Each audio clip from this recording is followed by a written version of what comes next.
Hello சொந்தங்களே, அஸ்ஸலாமு அலைக்கும். எல்லாம் எப்படி இருக்கீங்க? வாங்க நம்ம ஃபேன்சி கிச்சனில் சோம்பேறி சிக்கன் ஒன்று செய்வோம், பொன்னி அரிசி குஸ்கா ஒன்று செய்வோம். அந்த சோம்பேறி சிக்கனுக்கு 2 கிலோ சிக்கன் எடுத்துருக்கோம், 1/2 கிலோ சின்ன வெங்காயத்தை மிக்ஸியில் தட்டி வச்சுருக்கோம், அதையும் போட்டுக்கலாம்.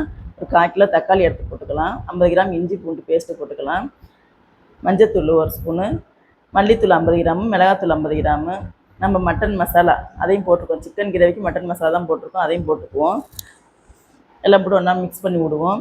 புதினா தலை ஒரு கைப்பிடி போட்டிருக்கோம், மல்லித்தலை ஒரு கைப்பிடி போட்டிருக்கோம், உப்பு போட்டுக்கலாம். எல்லாம் ஒன்றா போட்டு கலக்கி நம்ம அடுப்பில் தூக்கி வச்சுருவோம். பிஸ்மில்லாஹிர் ரஹ்மானிர் ரஹீம். இது வேகட்டும்.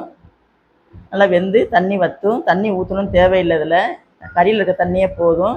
நல்லா கறி வெந்து தண்ணி வற்றுனதுக்கப்புறம் ஒரு 1/4 லிட்டர் எண்ணெய் ஊற்றிக்கலாம். அதில் எண்ணெய் ஊற்றி நல்லா சுருள கிண்டி இறக்குனீங்கன்னா சோம்பேறி சிக்கன் கிரேவி ரெடி ஆகிடுச்சு பாருங்கள். நம்ம பொன்னி அரிசி குஸ்கா ஒன்று செய்வோம். கறி ரெடி ஆகிடுச்சு.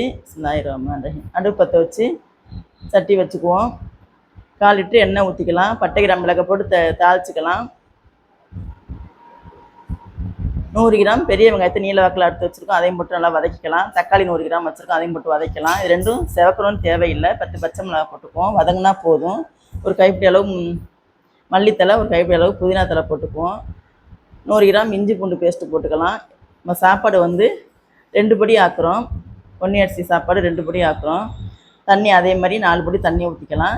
4 படி தண்ணி ஊற்றினாலும் மேற்கொண்டு ஒரு 1/2 படி தண்ணி எக்ஸ்ட்ரா ஊற்றிக்கிங்க. இது பொன்னி அரிசி நின்று சாப்பாடு வேகும். பச்சரிசி மாதிரி இது வேகாது. புழுங்கரிசி நல்லா வெந்து கொடுக்கும். நம்ம 1/4 மணி நேரமாக அரிசியை ஊற வச்சுருக்கோம். ஊற வச்ச அரிசியை கழுவி நம்ம தண்ணி கொதிச்சோன்னா போட்டுக்கலாம். உப்பு அந்த அளவு போட்டுக்குவோம். பாருங்க, சாப்பாடு வேகுது.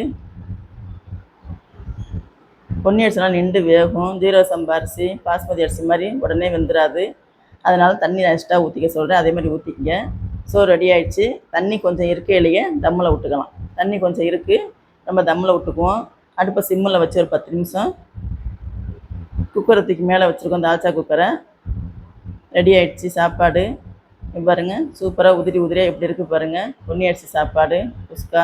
நீங்களும் உங்கள் வீட்டில் 2 செஞ்சு பாருங்கள். எப்படின்னு கமெண்ட்டில் சொல்லுங்கள். மற்றவங்க ஷேர் பண்ணுங்கள், சப்ஸ்கிரைப் பண்ணுங்கள். எப்படின்னு கமெண்ட்டில் சொல்லுங்கள். அஸ்ஸலாமு அலைக்கும் வரஹ்மத்துல்லாஹி வபரகாத்துஹு.